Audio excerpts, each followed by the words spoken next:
नगर निकाय चुनाव अपना चरण स्पर्श है। हमारा चुनाव प्रचार बहुत तेजी से बढ़ रहा है, लेकिन ये महसूस हो रहा है कि जो विपक्ष की पार्टियां हैं कुछ बातें करके समाज को भ्रमित करने की कोशिश कर रही हैं। जैसे हमारे वैश्य समाज के बारे में आज सबसे पहले परिचय कर दूं। हमारे साथ बैठे हुए हैं हम सबके बहुत ही परम आदरणीय हमारे कृष्ण कुमार वकील साहब, जिन्हें एक बार भारतीय जनता पार्टी के द्वारा यहाँ पे प्रत्याशी भी बनाया गया।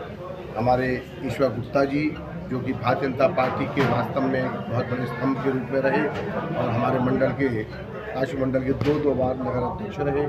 साथ में हमारे शक्ति प्रकाश अग्रवाल जी, जो कि हमारे मूल प्रकाश अग्रवाल जी के सुपुत्र हैं और एक काफ़ी प्रतिष्ठित परिवार से वैश्य समाज से आते हैं। तो आज जो यहाँ पर बैठने का एक कारण है कि इस चुनाव प्रचार जो भारतीय जनता पार्टी का और पार्टियों का होता था, एक बहुत सौहार्दपूर्ण तरीके से होता था। ये पहली बार एक ऐसा है कि काशीपुर को कहीं ना कहीं जातियों के निगाह से देखा जा रहा।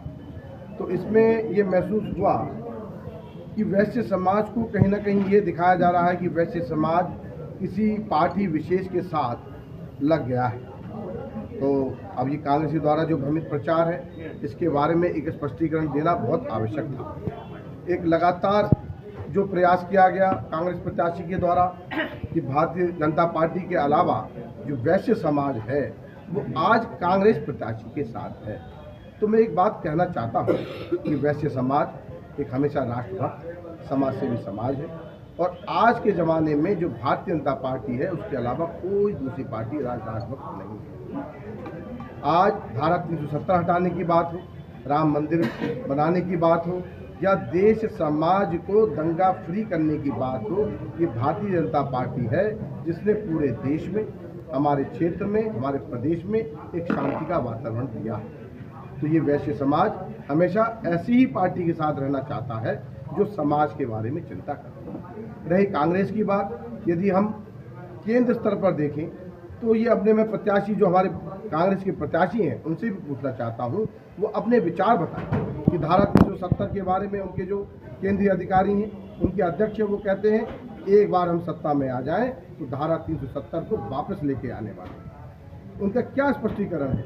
ये वक्फ बोर्ड के बारे में, जिसके द्वारा अब सब समाज की ज़मीनों पर अवैध कब्जे किए गए हैं, जिसके बारे में भारतीय जनता पार्टी हमेशा हटाने की बात या उसका एक सरलीकरण करने की बात करती है, उसके बारे में हमारे प्रत्याशी क्या कहना चाहते हैं।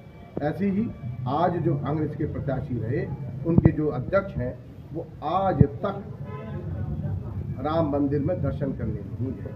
आखिर क्या घृणा है ऐसी राम मंदिर से, ऐसे हमारे राम को जिनके अस्तित्व को कांग्रेस ने नकारा था, जिसका आज वैश्य समाज जिनकी आराध्य है, जिनकी लगातार पूजा करता है, आज ये कांग्रेस पार्टी के प्रत्याशी बताएं कि ये उस पार्टी का प्रतिनिधित्व करते हैं जिसके विचार क्या हैं। कि उस विचारों के बारे में जब स्पष्टीकरण देंगे तब ये वैश्य समाज सोचे कि उस पार्टी के प्रत्याशी को हमें समर्थन देना है या नहीं देना। रही बात, आज भारतीय जनता पार्टी ही एक ऐसी पार्टी है जिसने वैश्य समाज को पूर्णतया सम्मान दिया है।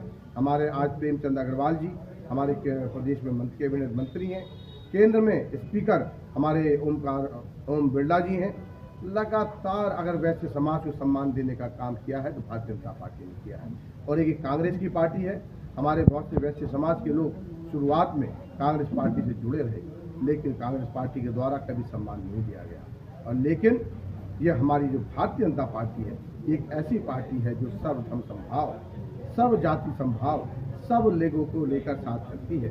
और चूंकि वैश्य समाज हमेशा समाज सेवा में आगे रहा है, इसलिए भारतीय जनता पार्टी ने उन्हें हमेशा उचित सम्मान भी दिया है। तो रही बात कि इस जो इलेक्शन में इस तरीके की बातों को जो ये फैला रहे हैं कि वैश्य समाज आज कांग्रेस पार्टी के साथ है या कोई समाज उनके साथ है, ये कहीं ना कहीं हमारे समाज को जातियों में बांटने का एक कुचित प्रयास किया जा रहा है। हम भारतीय जनता पार्टी के जो हम क्षेत्र के कार्यकर्ता हैं, जो नेता हैं, उनके इस प्रयास की लगातार भर्त्सना करते हैं और क्षेत्र की जनता को बताना चाहते हैं कि ऐसे प्रत्याशी के साथ जो क्षेत्र को जातियों में बांटना चाहता हो, आज हमारा पूरा हिंदू समाज, हमारा पूरा प्रदेश, हमारा क्षेत्र एक साथ अपने क्षेत्र की उन्नति के लिए, विकास की तरह आगे बढ़ना चाहता है।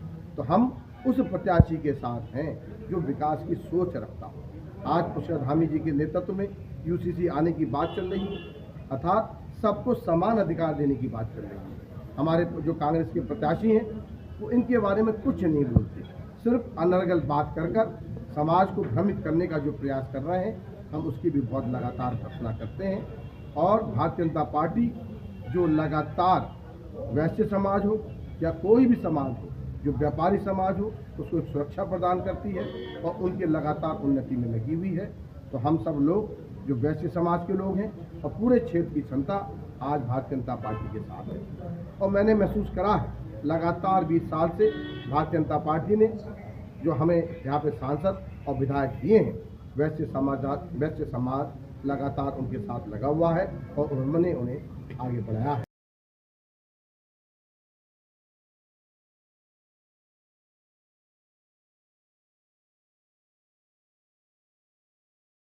को टिकट मिलने के साथ एक बात निकल कर आ रही थी कि कांग्रेस प्रत्याशी संदीप सहगल तो बनिया समाज के दामाद हैं, उसको लेकर आप क्या कहना चाहेंगे?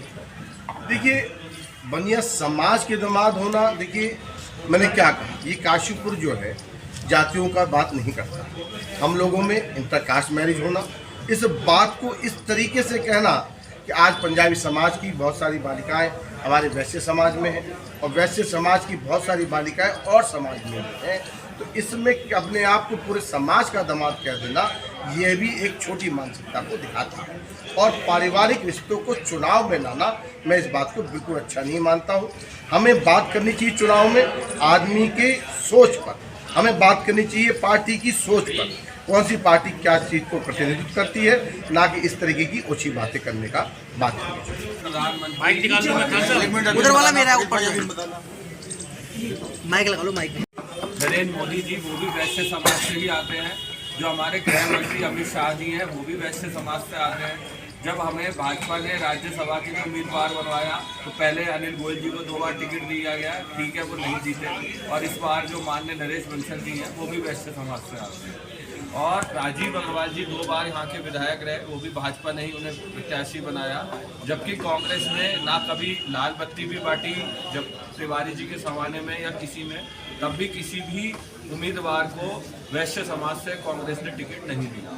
और आज जो हमारे आगे परिस्थिति है, जो सोच कहते हैं कि विकास पुरुष नरेंद्र तिवारी जी की थी, वही वर्तमान हमारे मुख्यमंत्री पुष्कर सिंह धामी जी की है। और जिस जमाने में सत्येंद्र गुड़िया जी का जो कहते थे कि नेक्स्ट टू सीएम है या उनका एक सीएम के हाथ घर है काशीपुर में, वो स्थिति हमारे दीपक बाली जी की है, जो काशीपुर 30 साल पहले जिस चीज़ को चाहता था कि सीएम साहब का दूसरा घर काशीपुर है, तो अगर माननीय दीपक बाली जी उम्मीदवार घोषित हुए, उसके बाद अब वो चुनाव के लिए आपसे आशीर्वाद मांग रहे हैं, और अगर आप सबने आशीर्वाद दिया तो वो जब बन के आएंगे तो जो गुड़िया जी और तिवारी जी की जोड़ी थी वही धामी जी और बाली जी